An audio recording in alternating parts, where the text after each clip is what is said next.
Hello students, today we are going to learn the third poem of our Beehive, Rain on the Roof by Coates Kenny.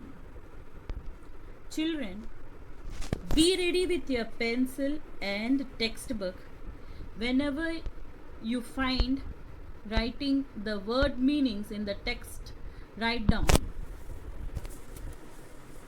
Let's go through the lines of the poem one after the other. See the poem. When the humid shadows hover over all the starry spheres and the melancholy darkness gently weeps in rainy tears. What a bliss to press the pillow of a cottage chamber bed and lie listening to the patter of the soft rain overhead. Every tinkle on the shingles has an echo in the heart, and 1,000 dreamy fancies into busy beings start, and 1,000 recollections weave their air threads into woofs. As I listen to the patter of the rain upon the roof, now in memory comes my mother, as she used in years agone to regard the darling dreamers ere she left them till the dawn. Oh, I feel her fond look on me as I list to this refrain which is played upon the shingles by the patter of the rain. Children, now let's do the paraphrasing of the poem, that is line by line meaning. I'll be reading the paragraph and explaining the meaning of the poem line by line, the first stanza, and write down the word meanings with the help of the pencil in your text itself. Let's go through the first stanza. When the humid shadows hover over all the starry spheres and the melancholy darkness gently weeps in rainy tears. What a bliss to press the pillow of the cottage chamber bed and lie listening to the patter of the soft rain overhead. Children, look to the word meanings. Let's see the first two lines. When the humid shadow hovers. What do you mean by humid? Humid, something which is full of moisture. Shadows? Shadows here refers to the moisture laden clouds which cast a shadow on the earth. Now, the next word, hover. What is hover here? Hover is something hanging here and there, lingering here and there. That hover is moving around something. Now in the second line, over all the starry spheres. Starry in the sense stars in the sky. In the first two lines here, the poet is saying that when the sky is full of these clouds, which are moisture laden, are full of water and are about to bring rain, when such clouds hover, that is linger here and there around in the sky over all the starry spheres, at that time huge clouds which are full of moisture move around in the sky. So in this first two lines, the poet says that stars of the sky are not visible because the whole starry spheres are being covered by clouds. Now, see the third and the fourth line. And the melancholy darkness gently weeps in rainy tears. Children, in this melancholy, what does melancholy mean? Sad, sadness.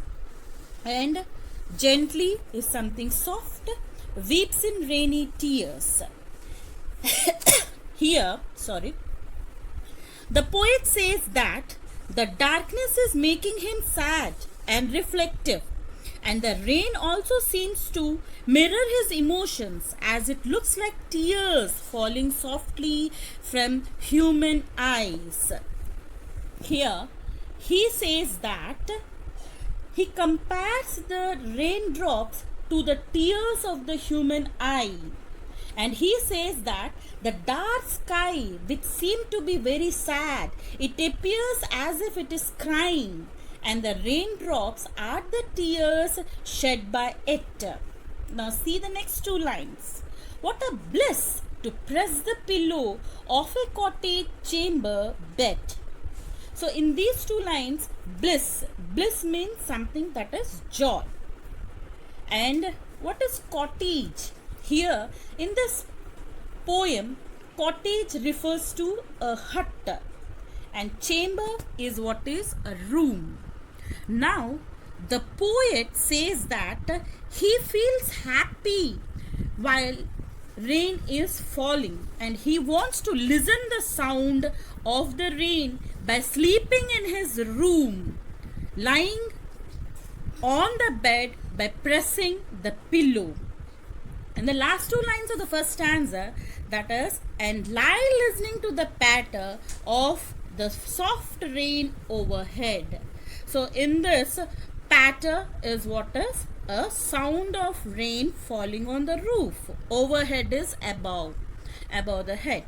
So here the poet says that he wants to listen to the sound made by the raindrops falling on the roof. Now children, let's see the second stanza. And the second stanza, now let's see the second stanza.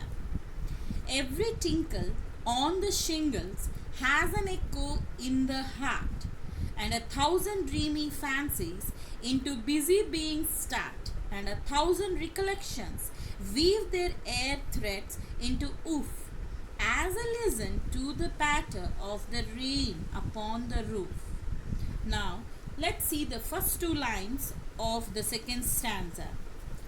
The words, that is, every tinkle. Here tinkle means ringing sound. On the shingles. Shingles means rectangular tiles used on sloping roofs. Now let's see the meaning of these two lines. The poet is expressing his feelings when he hears the raindrops falling on the rooftop of his house. He says that every tinkle on the shingle has an echo in his heart. 1,000 dreamy fancies into busy beings start. So here in this two lines, the poet says that whenever he hears the rain falling on his rooftop, the sound repeats in his heart and in his dreams. He has many different fanciful imaginations. He adds that the sound of the rain falling on the rooftop creates many new different dreams in his mind. Now let's see the next two lines, that is, and 1,000 recollections weave their air threads into woof. Children, recollections means, that is, the memories, remembrance, and oof means the thread woven across the loom.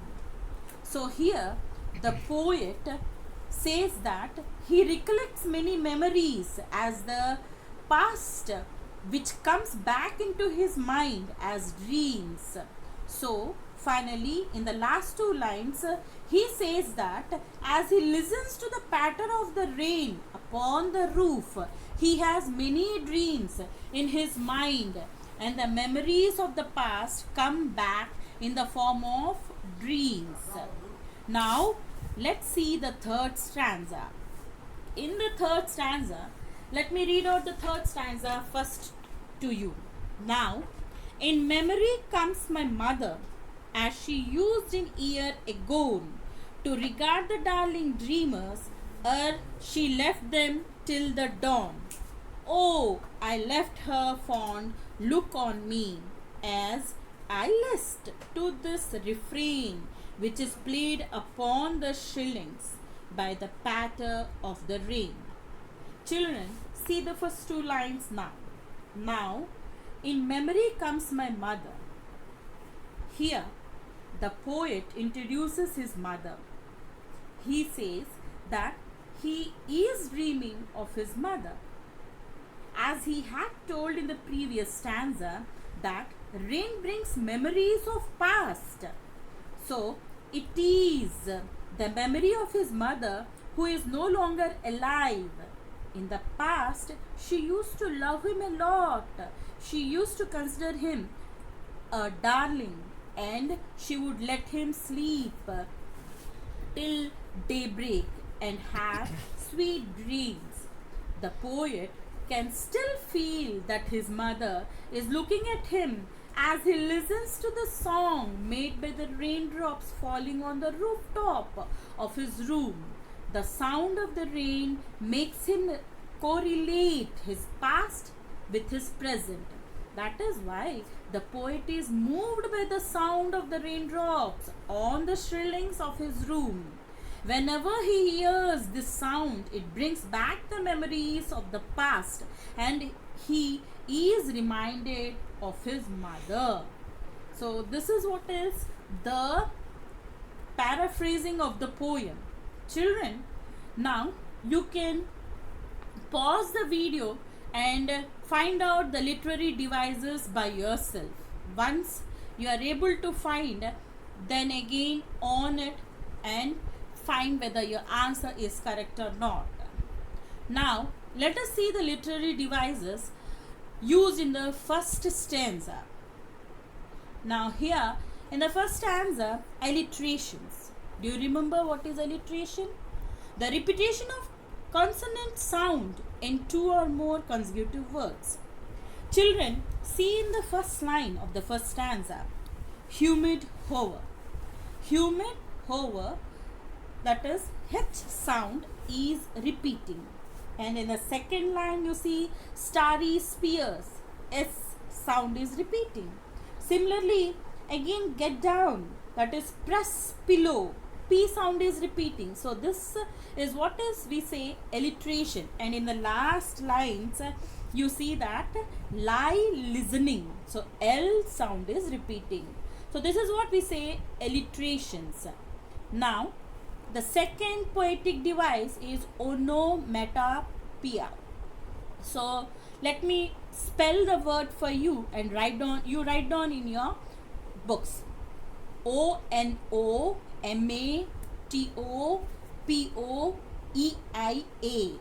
So what is this onomatopoeia? This is the use of sound words to create a dramatic effect and auditory image. Now in the last line of your first stanza you see the word patter.